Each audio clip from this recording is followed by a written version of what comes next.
无间道3》是整个3部曲里最难看懂的一部，时间线不断跳跃，人物关系复杂，甚至有人觉得这不过是刘建明在陈永仁死后逐渐走向精神崩溃的过程。但如果你真的这么理解，那你可能低估了这部电影，因为《无间道3》讲的从来不只是一个人的疯狂，它更像是一场精心设计的心理战争。陈永仁死后，刘建明终于摆脱了那个困扰自己10年的秘密。他杀死韩琛，清除了林国平，恢复了警察身份。他以为自己终于可以成为一个真正的警察。可是他没有想到，韩琛临死前留下的那些录音，成为了他永远无法逃脱的噩梦。因为在这个世界上，最可怕的敌人不一定站在你的对面，有时候他就藏在你最想隐藏的过去里。更讽刺的是，想要揭穿刘建明的人也并不是一个完美警察。杨锦荣为了破案，同样曾经和韩琛这样的黑道人物合作。沈诚也带着自己的秘密进入这场棋局。所有人身上都有灰，所有人都站在黑白之间。有人用罪恶制造陷阱，有人用正义包装复仇。而刘建明最终亲手拿起了杀死自己的刀。无间道3真正讲的是一个卧底的末路吗？还是一个人为了证明自己清白，最终被自己的谎言吞噬的悲剧？今天我们重新走进这部无间道收官之作，看看隐藏在枪声背后的那场无声战争。杀死陈永仁和林国平之后，刘建明被暂时平调到了税务部。这只是1个月的例行调查和过渡，他心里很清楚只要熬过这1个月，他就能洗清嫌疑，重新回到警队的权力核心。但他一天也等不及了，因为韩琛那个老狐狸生前极其疑心，跟所有人交易都会留一手。韩琛手里有一批录音带，里面记录着刘建明过去10年里每一次向黑帮通风报信的罪证。一天找不到这些磁带，他就一天睡不着觉。就在刘建明疯狂寻找磁带下落的时候，他撞上了杨锦荣。杨锦荣是保安局的高层，神秘冷酷，做事不择手段。更关键的是杨锦荣手里早就握着韩琛留下的部分磁带。他其实第一天就知道刘建明就是警局里的那个鬼，但杨锦荣没有选择拆穿，也没有带人去逮捕刘建明，因为杨锦荣自己身上也并不干净。当年为了破获跨国军火走私案，为了和大陆公安卧底沈诚搭上线，杨锦荣同样私下和韩琛做过情报交换，他也留下了把柄在韩琛手里。如果直接拿着磁带去告发刘建明，刘建明反咬一口说杨锦荣也是黑警，整件事就会变成扯不清的烂账。于是杨锦荣做出了一个极其聪明的决定，他要拿自己身上的灰做诱饵。杨锦荣主动走进了刘建明的税务部办公室，他表面上只是稀松平常的来询问车位的事儿。刘建明按耐不住心中的疑虑与戒备，追问起了那个神秘的大陆商人沈诚到底是什么背景。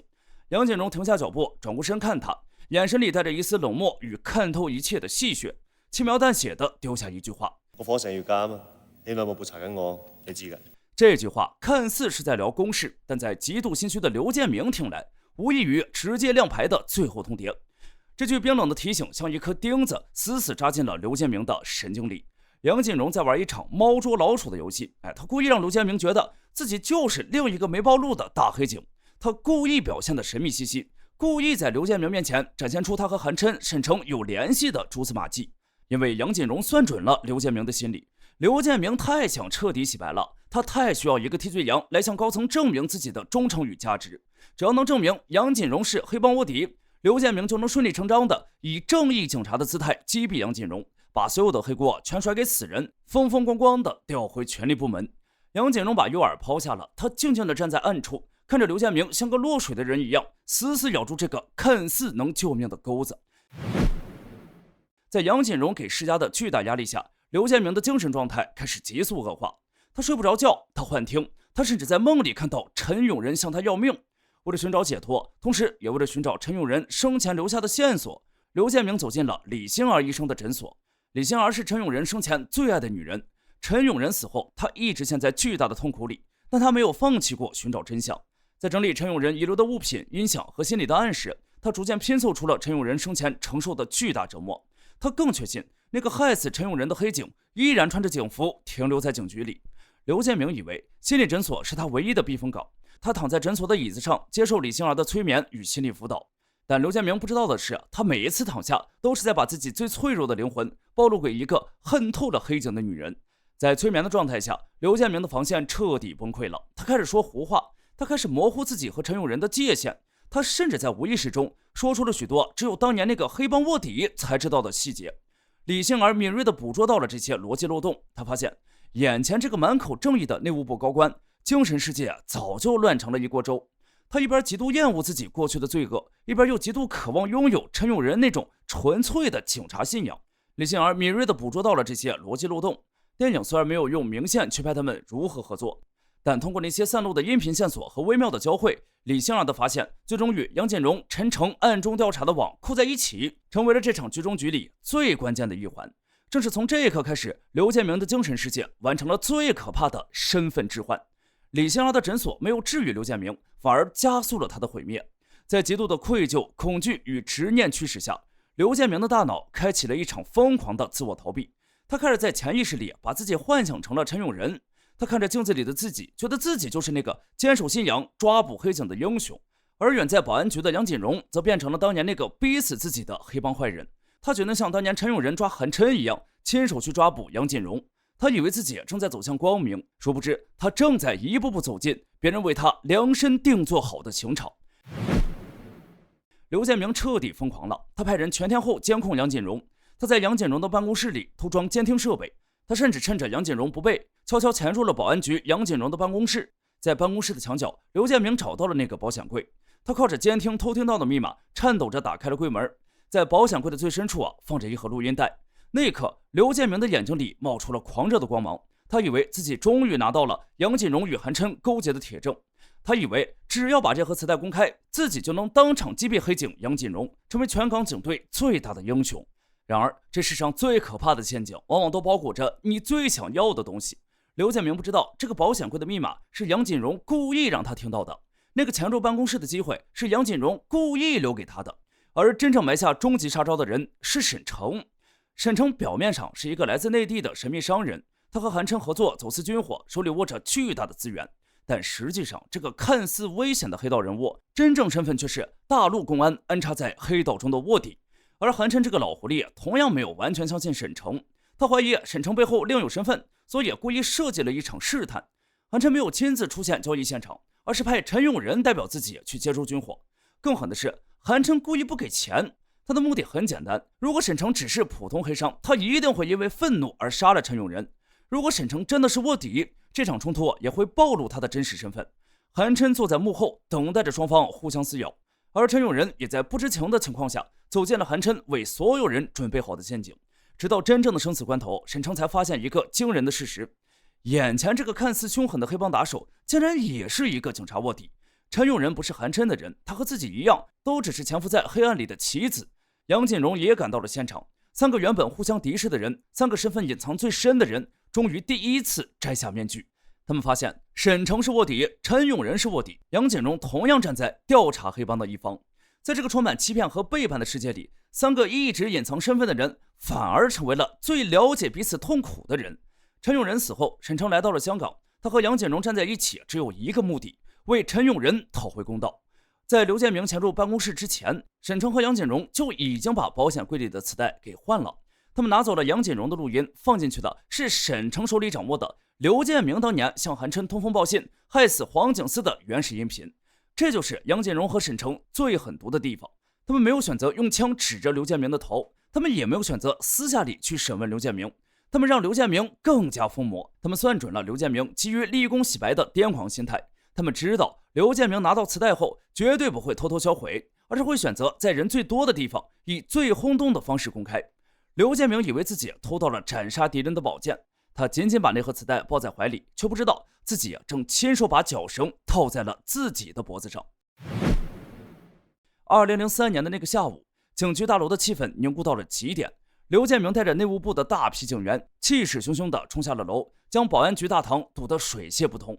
他堵住了杨锦荣，也堵住了沈诚。此时的刘建明眼神涣散，却透着一种令人毛骨悚然的狂热。在他的精神世界里他已经不是刘建明了，他是陈永仁，他是来替天行道、铲除黑警的警察。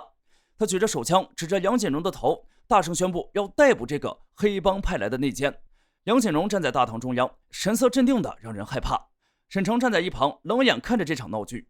刘建明为了当众揭穿杨锦荣，为了向所有人证明自己的绝对正义，他高高举起录音机，当着全警局几十名同事的面，用力按下了播放键。广播里刺耳的杂音响了几秒，紧接着一道清晰的声音通过扬声器响彻了整个大堂。那不是杨锦荣的声音，那是刘建明自己的声音，一字一句清清晰晰。那一瞬间，整个大堂死一般寂静，所有的警察都用一种不可置信、看怪物一样的眼神死死盯住了刘建明。刘建明的手开始剧烈的抖动，他精心构建了一整年的正义幻想，在这一秒钟被彻底击碎。潜意识里的陈永仁与残酷现实里的刘建明，在他的大脑里发生了剧烈碰撞，他的精神当场彻底坍塌了，疯狂与绝望瞬间吞噬了他的理智。刘建明失控了，他痛苦地尖叫着，对着眼前的杨锦荣扣动了扳机。枪声响起，杨锦荣应声倒地，紧接着周围的警员和沈成立刻开枪还击。雪花四溅中，刘建明知道自己再也无路可逃，他颤抖着把枪口对准了自己的下巴，扣动了最后一颗子弹。枪声落幕，杨锦荣倒在了血泊里，用自己的性命完成了这场对刘建明的公开处刑。而刘建明倒在地上，下巴被击碎，鲜血染红了那身他梦寐以求的警服。最残忍的惩罚从来不是子弹，而是让你在千夫所指中亲手撕下自己戴了一辈子的伪装。无间道3的片尾有一幕极其讽刺的对比，后园墓地里阳光明媚，陈永仁的墓碑立在那里，上面刻有他的真实身份，香港警察。陈永仁死了，但他带着清白的信仰离开了这个世界。他在枪响的那一刻就已经彻底获得了解脱，而在医院的病房里却是死一般的沉寂。刘建明没有死成，子弹打碎了他的下巴，破坏了他的神经，让他变成了一个半身不遂、无法思考的废人。他坐在轮椅上，眼神空洞地看着 Mary， 他的身体无法动弹，但他的大脑依然残存意识。他的手指在轮椅的扶手上机械而疯狂地敲击着，那是摩斯密码，敲击出的含义是 SOS 求救。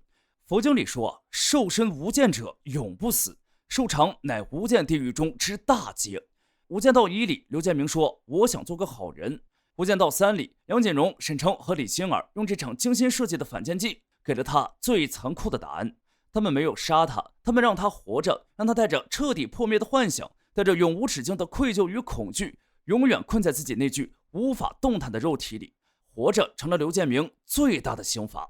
最后留给大家一个值得深思的问题陈永仁用了10年证明我是一个警察，刘建明用了10年证明我可以成为一个警察。可是最后，一个死后得到认可，一个活着接受惩罚。你认为决定一个人身份的到底是他的过去，还是他最后做出的选择？欢迎在评论区留下你的看法。如果你喜欢这种有观点、有深度的经典电影解析别忘了点赞、订阅频道。我是瑞元，我们下期见。